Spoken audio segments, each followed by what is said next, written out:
Good morning everyone. তো এটা হচ্ছে সকাল 6টার দিকের কিছুটা দৃশ্য। আমরা বেরিয়ে গেছি বোলপুর থেকে আবার বিষ্ণুপুর যাওয়ার উদ্দেশ্যে। দেখো আমরা এখন অজয় ব্রিজটা ক্রস করছি।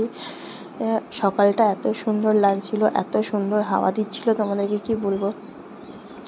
তখনও ভালো করে সকালের আলোটা ফোটেনি চারিদিকে। এখনো দেখো অজয়ের এটা ব্রিজটার পাশে, ওটা রেল ব্রিজ, ওটা ক্রস করে চলে এলাম।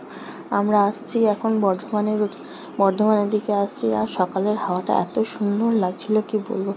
তো আর এই তো নিত্যদিনের সঙ্গী তালির রেলগেটের জ্যাম। তারপরে আমরা দামোদর নদীর ব্রিজ ক্রস করছি বর্ধমানে।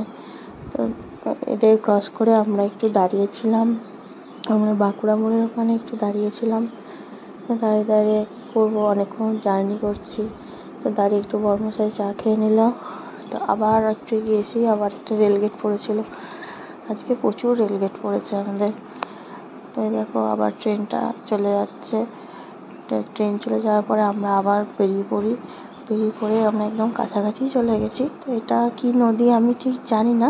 তো এটা বিষ্ণুপুরে প্রকাশঘাট বলা হয় একে। এটা আমি কি নদী আমি ঠিক জানি না। তো এটাই এখন ক্রস করছি। কিন্তু জায়গাটা খুবই সুন্দর, খুবই মনোরম, খুব সুন্দর জায়গাটা। এখানে গেলে মনটা শান্তি হয়ে যায়। তারপর বাড়িতে এসে আবার রান্না বান্না করলাম রেস্ট নিয়ে। ডিমের ঝোল আর আলু ভাজা করেছিলাম, আর কিচ্ছু করিনি, তাড়াতাড়ির মধ্যে এটাই করেছিলাম। তারপর বিকেলবেলা উঠে একটু চাটা খেলাম।